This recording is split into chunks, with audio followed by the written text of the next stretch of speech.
ببین نیما بیا کات کنیم، واقعا دیگه نمیخوامت.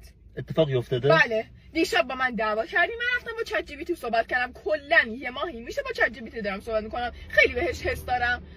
رباته. ببین هم خوب رفتار میکنه، هم خوب حرف میزنه، هم دوستم داره، هر وقت پیام میدم جواب میده، اصلا خیلی خوبه، همیشه هم راهنمایی میکنه، همه چی هم میدونه. رباته. باشه واقعی نیست. تو هم واقعی نیستی، یا باشگاهی یا خوابی یا با رفیقاتی، پیام میدم جواب نمیدی، زنگ میزنم عصبی میگی چرا زنگ زدی فلان چنان. همینا هم از تو نمیخوام، کلا هم یه روز در هفته میبینمت.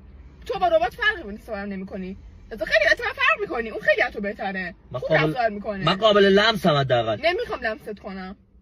اون بشه تو 20 میلیون نفر دیگه هم صحبت تو میکنه. هم با 1000 نفر حرف میزنی، حداقل خوب رفتار میکنه. اما کی صحبت میکنه؟ آمر تو دارم بابا، گم شو برو، خدافظ دیگه، نه زنگ نه پیام نه هیچی، کات فور اوور.